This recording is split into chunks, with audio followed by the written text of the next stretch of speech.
कथा श्री गुरु अर्जन देव जी की। समन और मूसन का प्रेम। समन और मूसन पिता पुत्र गांव शाहबाजपुर के रहने वाले लाहौर शहर में अपनी आजीविका के लिए मजदूरी करते थे। एक दिन उन्होंने भी संगत की देखा देखी गुरु जी को संगत समेत भोजन के लिए प्रार्थना की, परंतु जब इन्होंने देखा कि संगत के लिए पूरी रसद खरीदने के लिए उनके पास पैसे नहीं हैं और प्रबंध भी नहीं हो सकता, तो इन्होंने रात को एक साहूकार के कोठे की छत फाड़कर छेद कर लिया। इस छेद में मूसन नीचे उतरकर अपनी ज़रूरत की चीज़ें जैसे कि घी, शक्कर और आटा आदि अपने बाप को ऊपर पकड़ाता गया। सब चीज़ें ऊपर पकड़ाकर जब मूसन ऊपर निकलने लगा तो घर वालों की नींद खुल गई और उन्होंने नीचे मूसन की टांगें पकड़ ली। तब मूसन ने कहा, पिताजी, आप मेरा सिर काट कर ले जाएं। अगर आप इस प्रकार न करोगे तो लोग मुझे सिर से पहचान लेंगे और कहेंगे गुरु के सिख चोर हैं। तो गुरु जी के नाम को धब्बा लगाना अच्छा नहीं होगा। यह सलाह मानकर समन अपने पुत्र मूसन का सिर काट कर घर ले गया। उधर जब साहूकार ने बिना सिर के मुर्दा देखा तो वह यह सोचकर कि यह कत्ल मेरे जुम्मे लग जाएगा, दौड़ा दौड़ा समन के पास गया और कहा कि मैं तुम्हें बहुत पैसे दूंगा, मेरे घर से एक मुर्दे की मृतदेह उठवाकर ऐसी जगह फेंक आओ जहां इसे कोई न देख सके। समन शीघ्र ही साहूकार के घर से अपने बेटे मूसन की मृतदेह उठा लाया और उसको अपने घर के पीछे वाले कमरे में उसका सिर जोड़कर ऊपर कपड़ा डालकर रख दिया।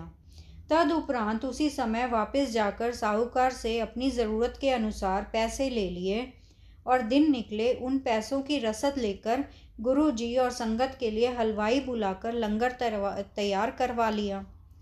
गुरु जी संगत सहित आए, पंक्तें लग गई, सबको भोजन परोस दिया गया। तो गुरु जी ने समन को पूछा कि मूसन कहाँ पर है, वह संगत की सेवा में शामिल क्यों नहीं हुआ।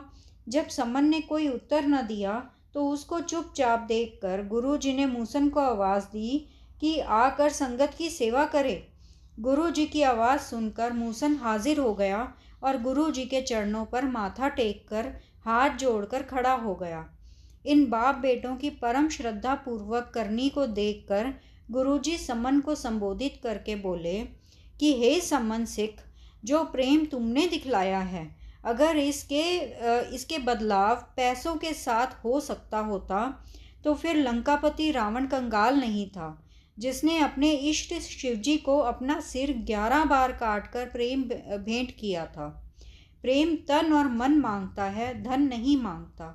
यह वचन करके गुरु जी ने दोनों बाप बेटों को शाबाशी देकर निहाल कर दिया। वह सिखों की घाल सार्थक हुई।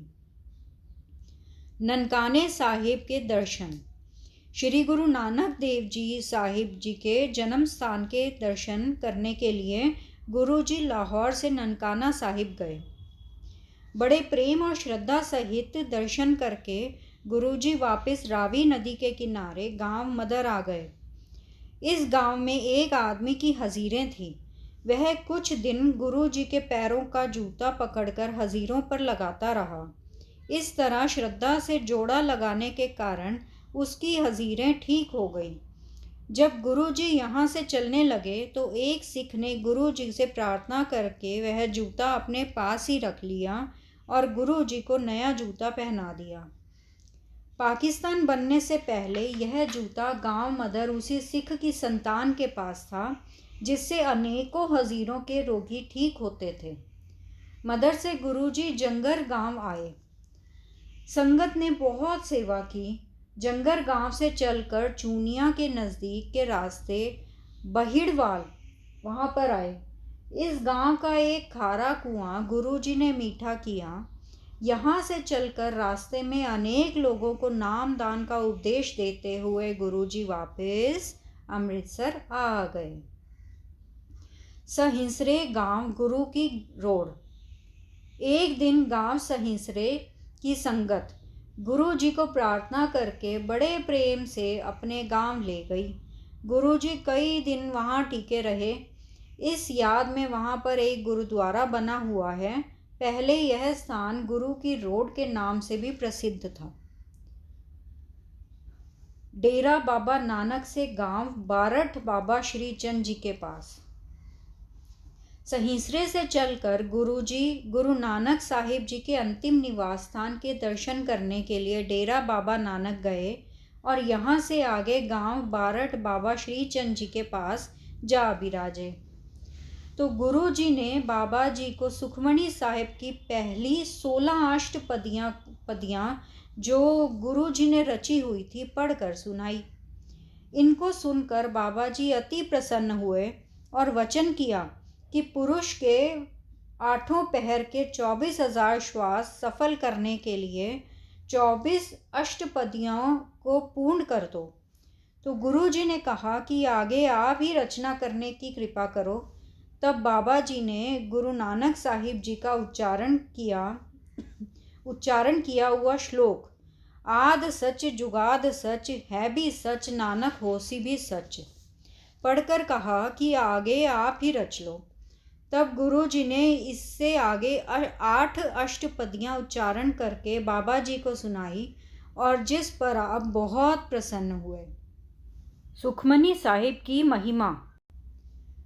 जहांगीर बादशाह का एक एतबारी अहिलकार जिसको शाहजहां बादशाह ने सन 1628 में लाहौर का गवर्नर नियुक्त किया था, इसका जलोधर रोग एक सिख के द्वारा सुखमणी साहिब का पाठ सुनकर दूर हो गया था।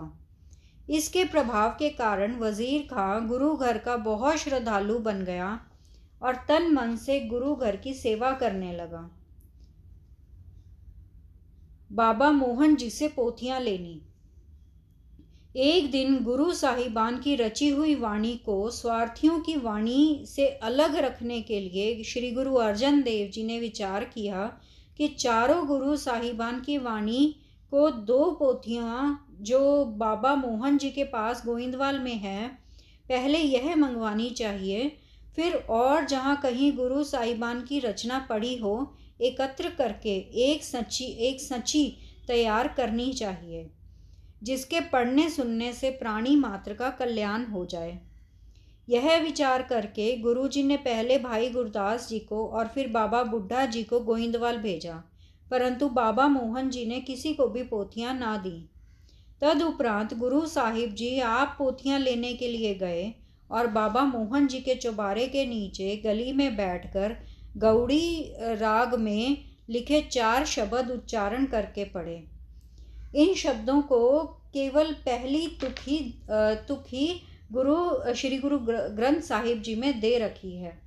इनकी मीठी श्रद्धा और प्रेम से भीगी हुई ध्वनि को सुनकर बाबा जी ने प्रसन्न होकर पोथियां उनको दे दी। इस प्रकार नम्रता से पोथियों को लेकर गुरु जी उनको एक पालकी में रखकर उनको सिखों के कंधों पर उठवा लिया और शंखों और तथा नर नारी की जय जयकार के उद्घोष करते हुए अमृतसर को चल पड़े। पालकी के पीछे गुरुजी आप चौर करते हुए नंगे पांव आए। इस तरह धीरे धीरे चलकर खडूर साहिब के रास्ते श्री गुरु अंगद साहिब जी के देहुरे के दर्शन करके अमृतसर पहुंच गए। अमृतसर आकर गुरुजी ने पोथियों वाली पालकी को दुख भंजनी बेरी के 68 तीर्थ के स्थान पर सुशोभित करके कीर्तन आरंभ कर दिया। दूसरे दिन भाई गुरदास आदि बुद्धिमान सिखों की सलाह से शहर के बाहर एक एकांत जगह देखकर वहीं तंबू कनातें लगवा दी और पालकी में रखकर पोथियों को वहीं पर ले गए। यह पवित्र स्थान रामसर के नाम से प्रसिद्ध है। उस समय यहाँ वृक्षों के झुंड में एक छोटी सी वर्षा के पानी की छापड़ी यानी तालाब था। तंबू में भाई गुरुदास जी के साथ बैठकर गुरुजी ने पहले इन पोथियों की वाणी को पढ़ा और फिर सिखों के पास जो लिखी हुई या ज़बानी प्राप्त हुई थी उसको विचारा और शुद्ध किया। इस प्रकार सारी एकत्रित की गई वाणी को गुरुजी ने तरतीबवार करके रागों महलों आदि शब्दों में लिखवाया। प्रत्येक शब्द वाणी के अंत पर नानक नाम की छाप लगाई।